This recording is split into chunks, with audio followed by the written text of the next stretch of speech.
Wushi Obia Maketa, Mahama, Tian Homes to I don't know if I'm going to organize it. If I'm a dare, we need Gabrolati, any Lunketia, any Akamba, any Baba Jama, send it for 5 weeks. They say any band, anywhere in the country, Mahama, never should feel. I don't remember any Ghana now. Remember any Ghana now. What is going on?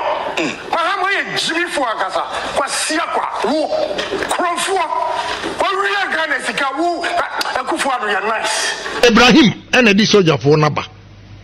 Ibrahim, who stolen cars and we have drugs, and he's stolen cars, oh no, mammy. Who the soldier for by intimidating me? If I come more, Ibrahim, we have stolen cars, we have drugs, take. What do you mammy to hear? Ponglu. Who do you say? Joyce Tamaklu. Who and nature, who power? Who the soldier for by intimidating me? What about you, Bessie? Papa, run your mom power. The way I was step up, then this is for a crap of the Bremen against him. Was step number 2. Was step on Obiato. Every contract is taken. Mama Manko another 4 years. O free Sukra, and this is for Ankasa will deal with them. When you met me a Quabaco diachro. Your friend say, so I'm money. Why are confident? Oh, I dear confidence. We are confiding in you. There can be a children who oh, you see, let your husband come and see me. We have a lot of information. Any information? He was using Mrs. Rollins' name to intimidate NDC4. And in the contract, and this for any nearby no more casadi documents in Brem. Sa contract we mungo hum Diana dia mungo we Diana dia mungo we Sabe be Ibrahim. The way this for them meaning no. Na me tell me ko Ibrahim vie but me information ya said the D-Day car say be move with ammunitions you hang we know everything. Ibrahim, you don't know anything. Wo ko school no abon drug nkwan woni me cocaine. Any stolen cars, and now one in control Ghana. A Duke of a soldier for me, said me. I will deal with this boy better one. What do you make on the wall? One tries to be dealing with me now because put up my hands here. Medium one try me.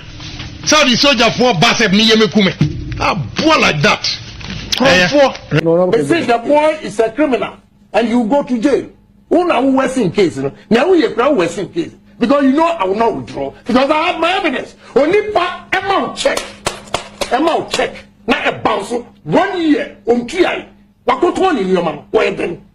Why would you say both fruit now? And I will come in. And I will cast it a bit. What about my son boy? What's all you are part of it. Okay. And the customer you don't follow. More bogus television station.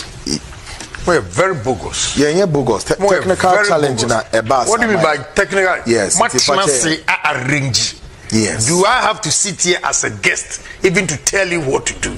What kind of bogus program are you doing? Yeah. No. I'm very, very pissed. I know. What is that? I know. You're all dumb people sitting here. I know. You know what? Oh, this is a murder case. Are you stupid? Yeah, fetch. Are you stupid? You're stupid. Fetch producers now. Producers, Mosoma and your man. What kind of stupidity going on here? What kind of stupidity is this? Pictures in way and your standby so that we call for this is a murder case. We get it quickly. Me, I'm a Tiana show way. Are you dumb? Yentime Ehuniama. Na chairman so intime and comment it. No chairman. Wait there. You need don't chairman me here. Don't chairman me here. You are destroying the station. Yeah, I crave your indulgence. What kind of stupidity is this? Producers from about 3 o'clock. Yeah. And look at what you are producing. Me know some catcher say, what show way? Yeah. How? I will never do drugs. To make your point. Me, I will never do drugs. I will go through a genuine.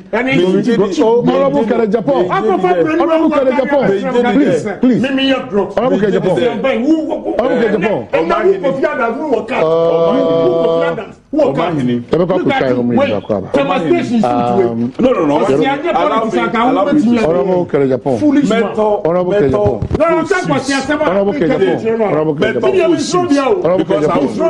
Honorable Agyapong. I'll buy fossils because man, I will never do drugs. A woman from because who miss out you send us here on yes. What you answer? You have been Bature have accused me. Bature Krasinia no how challenge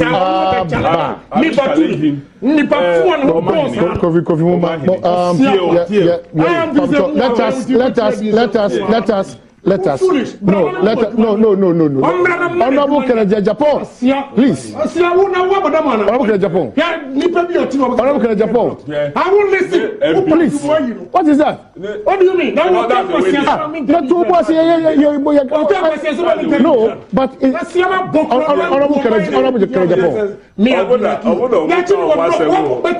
Honorable Agyapong, who are drug dealer? Who are drug dealer? Who are drugs? National security. Let them come and Honorable Agyapong. Honorable Agyapong. So called to why when him said Honorable Agyapong. Was see like that. Honorable Agyapong. Papa say Wofi. Honorable Agyapong. I say I won't do drugs. Oh yeah, Bema. Who to you? Okay, so yeah. The show has come. No, Kofi. I am sorry for my viewers. No, hold on, Kofi. No, please. Get the show no abanewe. I say a punchy back. Way nipa fusa. Nyame body head time back up here for us nigga. Hey, that ugly bitch because of me call soldier for. What do I have to do with the war?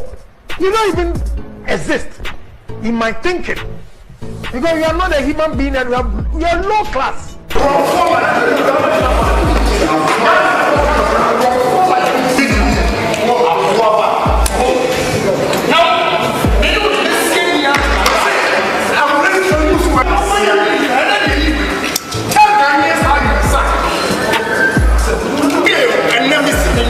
You arrest Anas and his lawyer. This is a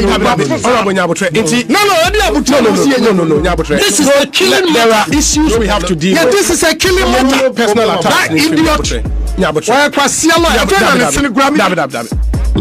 Mr. Lawyer. Honorable, radio Sunni TV so same way to be so. If there are issues, we can address the issues. I can me akasan makokochi anas na ko police station. So when you ba sa lawyer Jimmy for we say bisro no. What madam ni honorable nyabo. No, abuchi ba no. Onu ni sit and tie cross we ni person me. They should come and arrest me. Now only perfumes are we arrest. Mutumi sorry for tena ko Jimmy for here sorry them. He's a fool. Now, please stop right there. Honorable. Please stop right there. Mr. Bible, the same language you use here, we use the same language for him. Now, on try, media. You can't stop me. We'll destroy everything. We cannot allow this thing to go on in this country. Unconcerned. Also, politics. Let me tell you today, Kobe. Mahama is not in power. We are many a drill. Papa. Kobe on try. Was you a Bema uncle question? Maker. Now, let me ask you well. Brantiana communication officer na no se Jaramiano. Penasem okan ye na party for no fanye assessment. Na ye misa se Frabera ben ana kwaboa nkrofo ano. And all had that catcher almost say, Nipa Sumasi ye nipa, and a young man uncle primary. That ben your opinion said primary to crack quaco. And so Timiko Boabo and Crofuano say ye wunti and MPP uncle primaries. And no more among Crofuano so. Yabasha Tadiaba Manipa Huye. Namum the MPP by Biano, Yabako catch and this for Nasani Pano, MPP police station executive. Someone near Moho. Antwaba ne kasia so antia na sa presidential primary say be ko 31st na MPP anye yi because I lesson way samoto aba ne tia ne heavy pa obakwa akopɛ ba bia tena no wahu say MPP hia ne biem eniema ekoso eniema ya MPP ye meetings ahodo nyina ne ye no na sa frabera na one nam aye honorable Kennedy Agyapong one ne nkrofo na omakoka kire NDC fo honorable Kennedy Agyapong one ne nkrofo na omakoka kire NDC fo producer bo voice no bo video no be antie and a B, mobile. Some of these aspects is not troubling. Given we are waiting for them. We are waiting for them. We know the plan they are taking. So we are waiting for them. Let me tell you, I cannot say anything in public. But let me tell you, let me. Yes, I'm a communication officer in the party. I'm a communication officer in the party. Constitutional communication officer in the party. We have people in the MPP, and let me tell you, we have people in the MPP. I mean, you can say MPP divided two. So we have their people on my information because I must say, I na call for my MP, I na call for someone in back, almost all I can. And to me for them back. And to almost the Omaka Fa Solomon, I must say on the bed by Omia, and I'm in back. So MPP divided into two. And to so we are telling you people, BDS, say, I had here, Nippon and South Penny here. We have people in the MPP, and let me tell you, we have people in the MPP. I mean, you can say MPP divided two. So we have their people on my information because I must say, I na call for my MP. And a couple someone in the back, almost all I can. And to me for them back. And to almost the Omaka Fa Solomon, I must say on the bed by Omia, and I'm in that back. So MPP divided into two. And to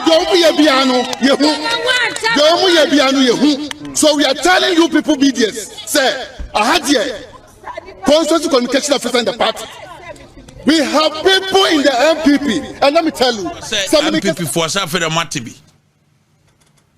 What we MPP for no be bo mama ne o wie no so obodini obo frabera krodini say ama say nkrofo so omo ye Kennedy nti ne ekoso bia no MPP is divided into omote MPP polling station executives mo na mo do so constituency executive mo ntie ne yo o say akwatia o ye divided na ama say ne nkrofo so omo ye Kennedy nti ne ekoso bia no omote enti ne Kennedy kwaye o constituency na ye fanfare o owia no akase nipa no ye sei enti mamo nkwato aba no nyere ma no enti 31st January polling station executives mompie na monto aba no anibre so obi a obema musika bia na esika ne ye wa ban mu esese ko de man no wamfa ma sa aspirant fo no nyina o mo frem no bia no ayi o mo se ye wo sika mo mra no bia no oba Kennedy sika onya ya eye MPP wo mo ba mo nyina mo ni na mo nto abantia no ukwa wase nofo a regional minister no wo ho omie office e ma party ni bia benefit omie office Bibia Western North new region project ye call region no mu Western North no enya senkuma project akese party for am benefit ba kokora party for kwakopa bibi wo Western North ho a wo se hwini ho oye no bibia won kran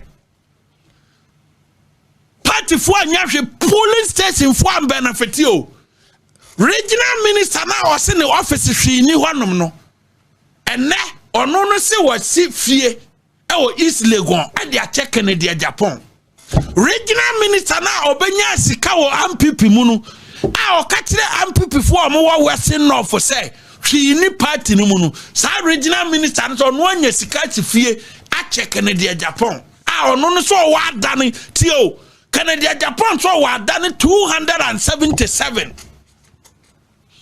Kennedy Agyapong ne baba bontimba kan yo oso wa dane 277 and two were Western North for muntie ne ye na mo misa former regional minister say Kennedy Agyapong na o wa dane 277 no a dan na o wo no nyina no oso nyankrofo mo han enti nkusie ne kokote ne kankane ne dabo ne mponche ne dam no Roxy Obina or Dick Kennedy Agyapong campaign nim our Western North Hono.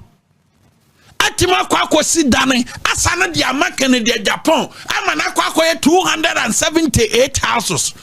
Now Roxy Obina Ban Western North Wababa catch them say party ni sini naso and to Western North for 9 constituencies in Yinano.